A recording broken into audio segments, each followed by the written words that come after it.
Imagine we rewrite Warcraft's story from the beginning. That's exactly what I've done, and in this video I'll share with you the way I've reimagined the Shadowlands zone, Maldraxxus. Let's have a quick look at some of our characters and their backgrounds in this AU. First off, we have Nathanos Blightcaller. All you really need to know is that in this timeline, he still is a major leader within the Horde, and during the Battle for Azeroth expansion. However, he did not burn down the World Tree, so the Night Elves do not have it out to get him. He was not killed at the end of the expansion. Next up, we have Azira Gearsworn. She is said to be one of the most mechanized mechanomes that there are, and she was a member of the Rustbolt Resistance. I've made her into a major lore character for the Shadowlands. She inadvertently crosses into the Shadowlands, and some of the players can choose to accompany her, but she did so while trying to reanimate some of her fellow gnomish revolutionaries who had fallen during Operation Mechagon, with a mix of technology and necromancy. Azira is incredibly racked with guilt because she's essentially turned her goblin and gnome friends into possibly mindless zombies. She's not sure if they're really in there or not, but she built in a safety mechanism where she can control them by radio, and so she's been controlling them just to keep them safe while in the Maw.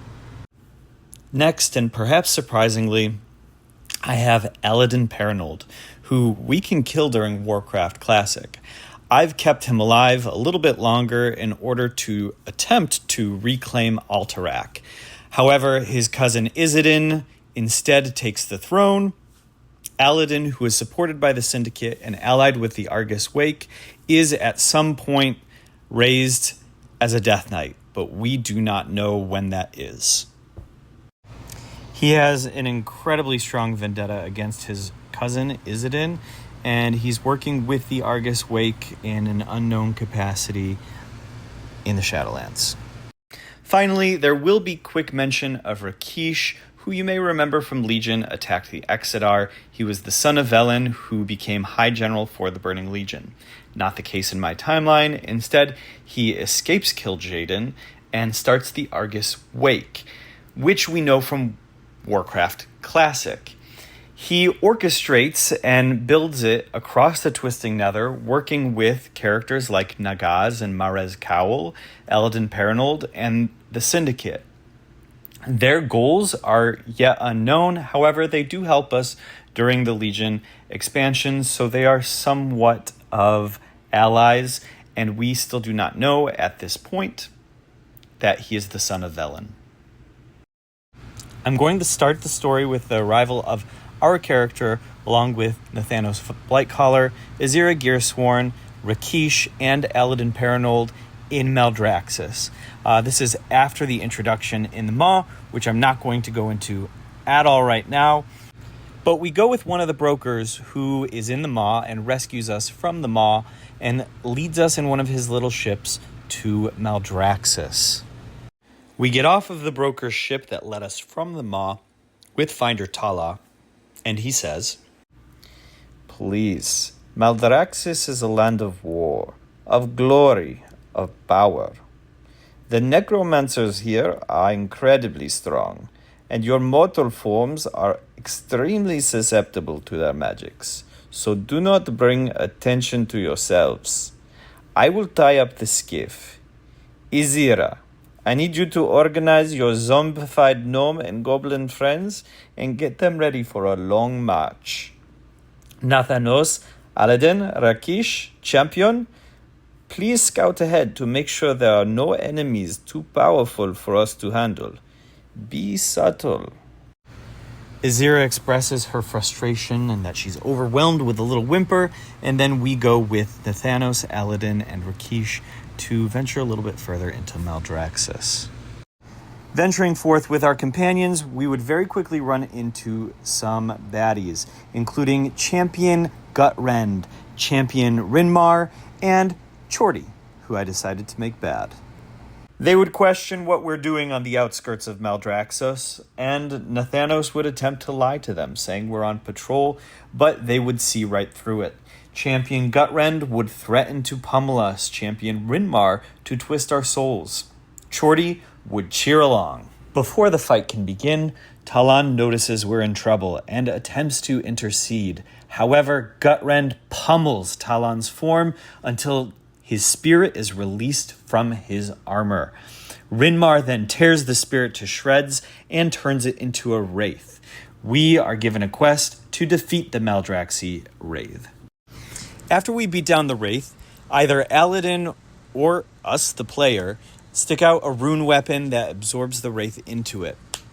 A quick side note, rather than having Thrall's little shopping spree in the maw for a weapon, we, in fact, are the ones to find a weapon because we need to fight our way through the maw. It could be something like in Legion, a legendary weapon, and Aladin would also have one, so Aladin could also be the one to absorb the wraith. We will just go with that. It's a little bit easier. The 3 Maldraxxus attackers are taken aback. Rinmar says, "Lich Knight, we will leave you, but wielding such a weapon makes you a foe that many of us will seek to destroy." They retreat, and Nathanos says, "I know where we need to go, but I don't know how to get there." Before Nathanos can explain, Azira comes up and interrupts. She is having trouble getting her tech risen to follow her, the goblins and gnomes that she resurrected. So we have to intercede, maybe beat a few of them down, try and get them to follow her again before we can move on. Aladin then says that he can sense Talon's spirit, and although he can't read his thoughts clearly, he thinks that he can guide them to where they need to go, and decides he'll lead the way. We follow Aladin and arrive in a valley, and Aladin says that we're going to have to fight, that there's no other way. He tells you that these enemies are strong, just like in the Maw, but to target the smaller enemies first. Their anima will create a shield around you that will bolster your strength, stamina, and mine. And the more foes you defeat, the more anima that will surround you, and the stronger you will become. He also says, thanks to the whispers of Talon, that if we arm fallen soldiers and infuse them with a little of our anima, that they will be loyal to us for giving them a chance to fight again. We would fight our way through the spearhead, that very valley, fighting stronger and stronger enemies until we arrive at a city with fortified walls very much in the style of the Forsaken. It's at this point that the Maldraxxus forces would appear from behind and come at us in great waves. But actual Forsaken would charge out of the gates and come to our rescue. We'd then get a short cinematic where we see Sylvanas Windrunner appear upon the ramparts and shout fire to a volley of arrows coming down on our enemies. Now is a good time to say a little bit about what Sylvanas has been up to in this alternate universe. The first major thing is that she disappears during the Battle of Undercity. So the whole arc in Battle for Azeroth, where she is betraying the Horde, we don't have that. Instead, we have the Undercity is attacked, and a little bit more about that some other time, and she disappears during it, along with many of the Forsaken. And that's who we find here in Maldraxxus. In any case, we would team up with Sylvanas and with the Forsaken to defeat the remaining Maldraxxus, and then she would shout to open the gates. We would reunite with her inside, at which point she'd have plenty of comments to make. Nathanos, I wondered how long it would take you to find me. I doubted anyone would at all. Perinold, you've come too. And with the Argus Wake, I presume. Empty-handed. We will have to discuss our agreement. And oh, a lady gnome. With zombies. Sylvanas wastes no time expressing her disappointment in the Argus Wake and her mistrust of and disdain for Azira.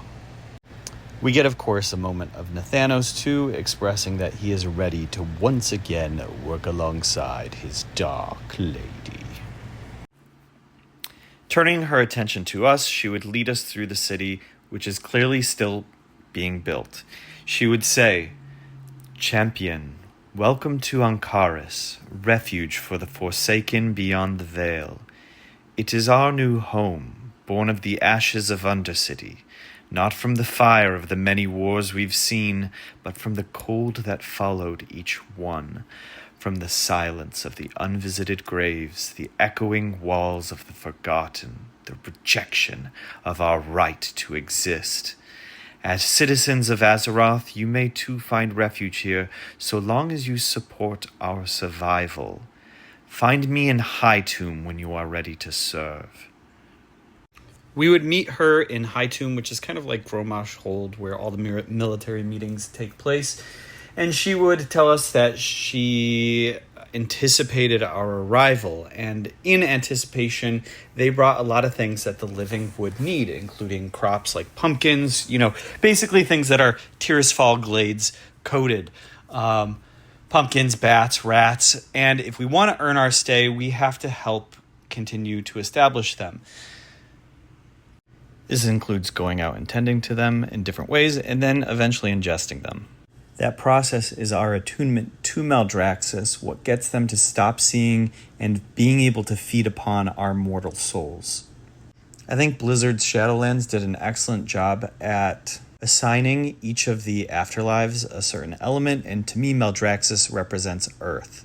So the overlaying themes with witchcraft, I think that it's part of the subtle world building to have us ingest what is grown on that land to then become part of it. So as it cloaks us to an extent from the denizens of the Shadowlands, it could be really cool, the process. We could see the colors of Maldraxxus wash over us as we eat that. And she would then say, "Champion, fly with me. We will veil ourselves in shadow, and I will show you this strange land beyond the veil." We would mount up on a Shadowhawk and fly above Maldraxxus. She would say, "Welcome to Maldraxxus, a land of necromancy. The Maldraxxi are souls of incredible will. They sort themselves into 5 houses that work together and rely on each other for survival, but that oppose each other in an eternal contest for glory. It is still war, and the stakes are survival, but their war strengthens the survivors.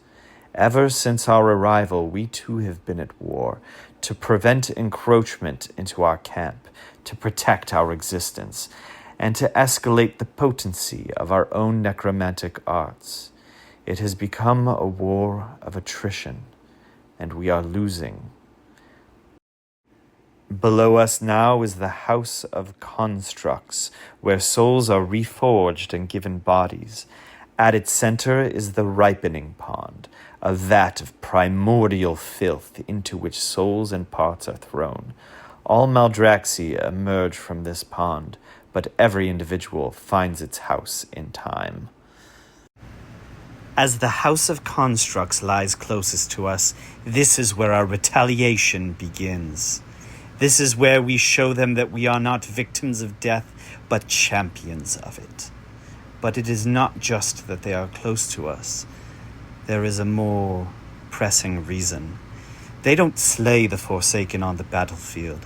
They capture them and drag them back to their complex.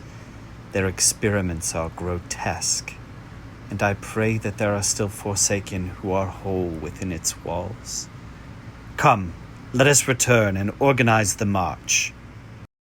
Then we'd meet up with all the different characters. We get quests to go to different parts of the House of Constructs. You can choose where to go first. For example, we could go to the Ocean Foundry, where we would meet Executor Anselm. He would tell us, "The Maldraxxi mine the bone found here for bodies. Some are infused directly with souls, while others become a frame to which they can attach flesh. We can use the uninfused bone to craft armor for ourselves." He would then send us out to collect bone so that the Forsaken can use it for armor, maybe cause avalanches of putrid earth to cover up bone-rich deposits, preventing the Maldraxxi from getting them, and then killing some of the characters that are there, Bone Shapers, Haulers, and Strong Arms. He'd also have us notice that there are these anima-shrouded souls. These are powerful souls that absorb ambient anima in the environment. This enables them to coalesce into an ethereal form that's then able to dig up its own body. So that is seen as a threat as well. And he has us go and kill these anima-shrouded souls before they find a body. We could also meet Executor Hadrek at the Hall of Chains. He would explain to us, "The Hall of Chains is a prison for bodies which the Maldraxxus intend to butcher. This could be intruders from other lands, members of different houses who have shown themselves dishonorable in combat, or Maldraxxus who have been damaged beyond repair. Every cage within the Hall of Chains has been full since our people arrived. Save them, and save only them. Beware creatures with which you're unfamiliar."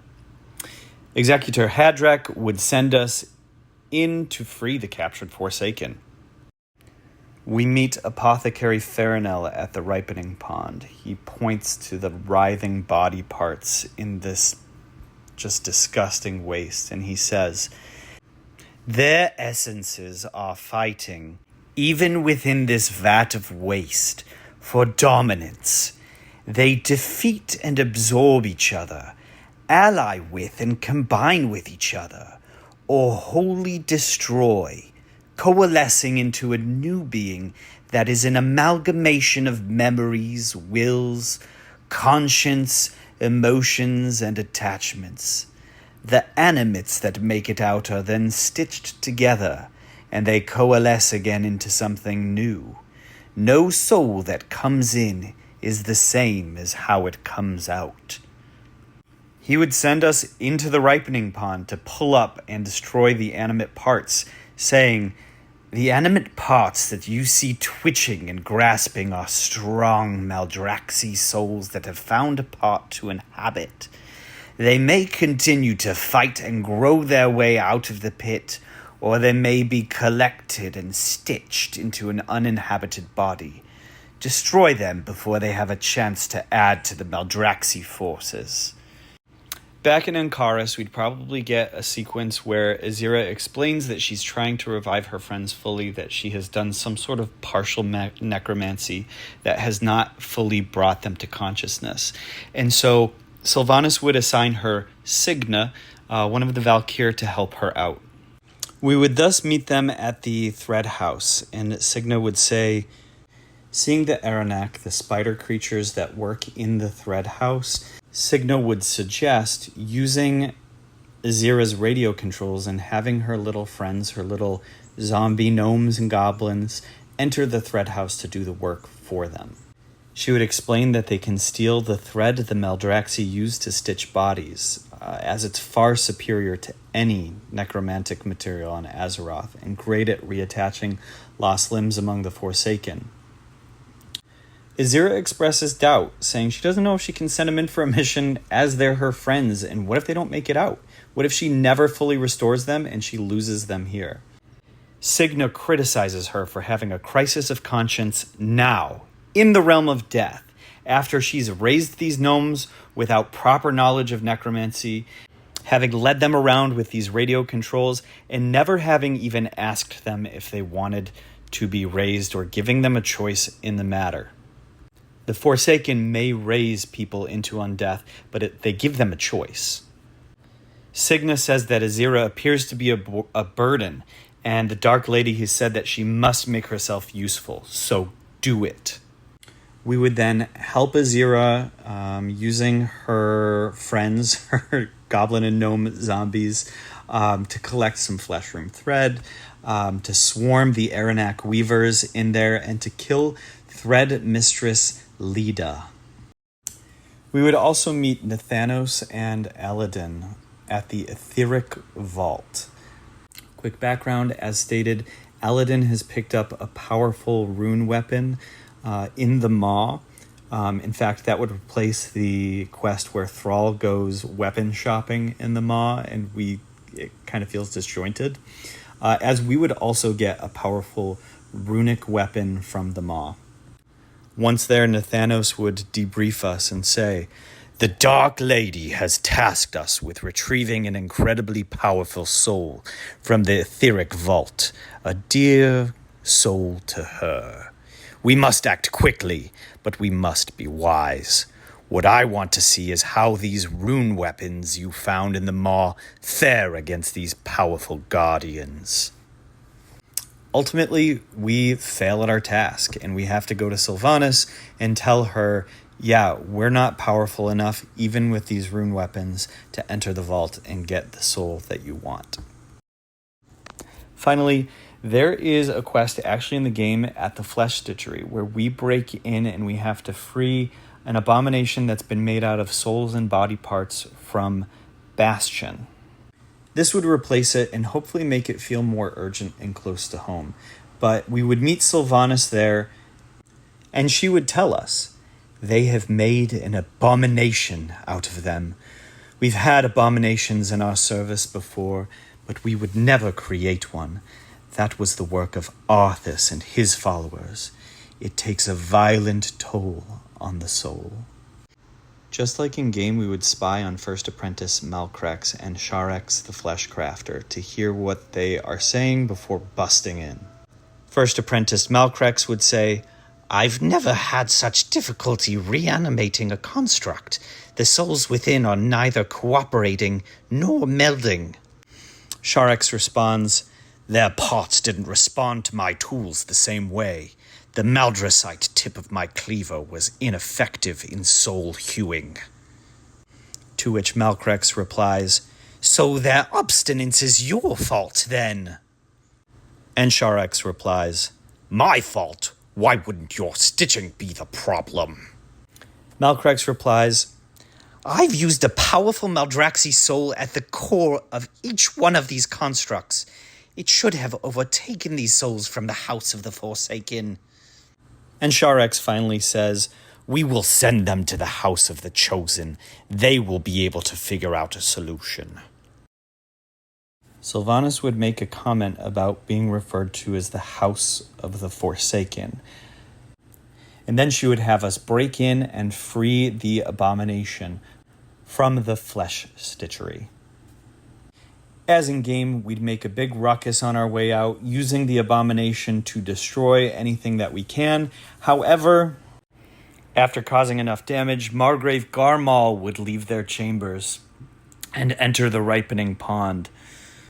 Much like in Warlords of Draenor, we'd get a character intro card, just like when we see Ner'zhul and Kargath's name, showing us that Margrave Garmal is a big deal.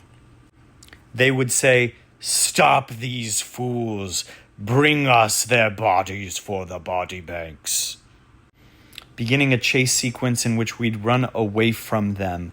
They would be stepping on our different allies as we try and finally get away through the gates. Escaping, Sylvanas would say, "We do not stand a chance when faced with the might of a Margrave.